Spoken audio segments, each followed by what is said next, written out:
আরিয়ান মুন্না না? হ্যাঁ হ্যাঁ আমি মামা আপনার অনেক বড় ফ্যান। আমি কি স্বপ্ন দেখতেছি? আমি কি আপনাকে টাচ করে দেখতে পারি? কিছু মনে করেন আমার প্লিজ। হ্যাঁ আল্লাহ, সত্যি এটা আপনি? আচ্ছা আমি কি আপনার সাথে ছবি তুলতে পারি? কিছু মনে না করলে?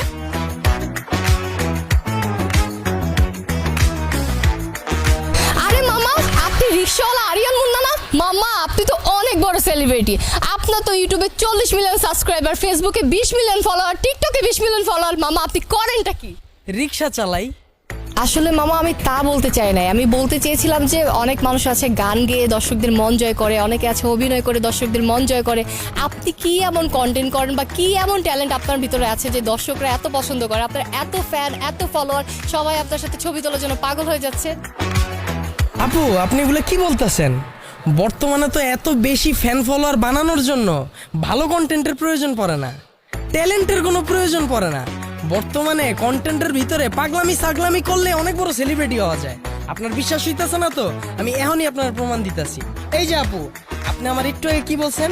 আপনি আমার অনেক বড় ফ্যান। এখন আপনিই বলেন কি কারণে আমারে আপনার এত ভাল লাগে, বা আমি এমন কি ছিড়ছি যেটার লেগে আমারে আপনার এত ভাল লাগে আপনি ছবি তুলতে আইছেন?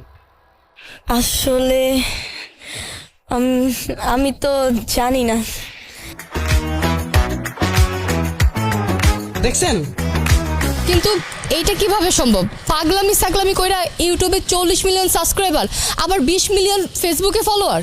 আপা এই বিষয়টা আমারও বিশ্বাস হইতাছিল না 2 বছর আগে, যখন আমি ঢাকা ইউনিভার্সিটি থেকে অনার্স কমপ্লিট করে 30,000 টাকার বেতনের চাকরি করতেছিলাম। হোয়াট? আপনি কি বলতেছেন? আপনি ঢাকা ইউনিভার্সিটির স্টুডেন্ট ছিলেন? হ্যাঁ, ঢাকা ইউনিভার্সিটিতে তো অনেক মেধাবী স্টুডেন্টরা পড়াশোনা করে, তার মানে নিশ্চয়ই আপনি মেধাবী। আপনি একজন মেধাবী মানুষ হয়ে এরকম পাগলামি সাগলামির রাস্তায় কেন ঢুকলেন? এই রাস্তায় না এসে উপায় আছে? ঢাকা ইউনিভার্সিটি থেকে অনার্স করে বাইরে আমি বেতন পাইছি 30,000 টাকার। এটা দিয়ে তো আমার সংসার চলতেছিল না। পরে হঠাৎ ফেসবুক ইউটিউবে ঢুইকা দেখি কন্টেন্ট ক্রিয়েটররা পাগলামি সাগলামি করে বাড়ি করে লাইতাছে, নতুন নতুন মডেলের গাড়ি কিনতেছে। পরে আমি আর উপায় না পেয়ে রিক্সা লয়ে বাইরে পাগলামি সাগলামি শুরু করে দিলাম। আর আজকে আমি সফল। আমার উত্তরায় ফ্ল্যাট আছে 2টা। এই যে গত মাসে আমার বউরে এসইউভি গাড়ি গিফট করলাম। কি বলেন? তার মানে আপনি কত টাকা ইনকাম করেন মাসে ভিডিও থেকে? না, ভিডিও থেকে যা আসে থাইল্যান্ডে যে আমার বডি ম্যাসাজ করলেই খরচ হয়ে যায়। ও মা, আপনি যে মাত্রই বললেন আপনি ফ্ল্যাট কিনছেন, বউকে গাড়ি গিফট করছেন, তাহলে এত টাকা আপনি কোথা থেকে পেয়েছেন? আরে ভিডিও থেকে যে টাকা আসে ওইটা দিয়ে তো বাড়ি গাড়ি ফ্ল্যাট কিনা সম্ভব না। তাহলে ফিতা কাটি। ফিতা কাটেন মানে? আরে বাবা, ফিতা কাটা বুঝেন নাই? এখন যত বড় বড় রেস্টুরেন্ট আছে, বড় বড় কোম্পানি আছে, ওরা যখন ওকে নতুন শাখা খুলে তখন ওইটার উদ্বোধন করার লেগা আমারে ডাকে।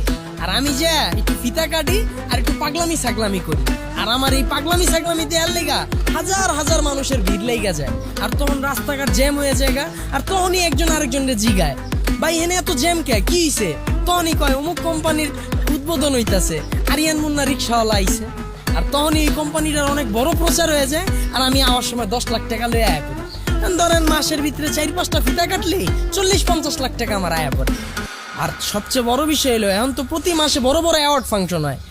কন্টেন্ট ক্রিয়েটর ভিতরে যে যত বেশি পাগলামি সাগলামি করে হ্যাঁ তত বড় বড় অ্যাওয়ার্ড দেওয়া হয়। আর আমি তো প্রচুর অ্যাওয়ার্ড জিতছি, এখন আর অ্যাওয়ার্ডে যাই না। কারণ কি, অ্যাওয়ার্ড জিতার লেগা এত বেশি পাগলামি সাগলামি করতে হয়, এইটার সময় তো আমার হাতে নাই। আমার পরিবার আছে না, টাইম দিতে হয় না। আচ্ছা, এত কিছু বাদ দিয়ে রিক্সা নিয়ে পাগলামি সাগলামি করার আইডিয়াটা আপনার মাথায় কিভাবে আসলো? শুনেন, বড় হইতে হইলে যে কোনো ইউনিক কোনো কিছু নিয়ে পাগলামি সাগলামি করতে।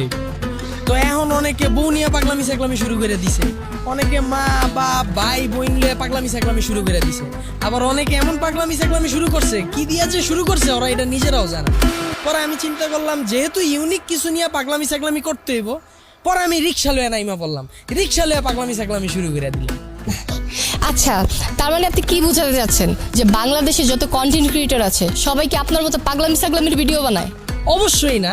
বাংলাদেশে যত কন্টেন্ট ক্রিয়েটর আছে এর মধ্যে সর্বোচ্চ 4 থেকে 5টা কন্টেন্ট ক্রিয়েটর মাথা খরচ করে কোনো কন্টেন্ট বানায়।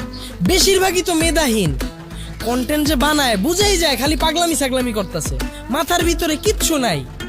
আচ্ছা, আমাদের দেশের কন্টেন্ট ক্রিয়েটরদের যে ভয়াবহ অবস্থা, তার জন্য আপনার মতে কে দায়ী? অবশ্যই অডিয়েন্স, মানে দর্শক। শুনেন, একটা দেশের টপে কারা আছে এই লিস্ট বাইর করলেই আপনি বুঝে ফেলবেন ওই দেশের অডিয়েন্স মানসিকভাবে সুস্থ নাকি অসুস্থ, ওই দেশের অডিয়েন্সের রুচিবোধ কোন পর্যায়ে আছে। আর এই বিষয়ে আমরা যারা কন্টেন্ট ক্রিয়েটর আছি কখনোই দায়ভার নিব না। কারণ কি বলেন তো,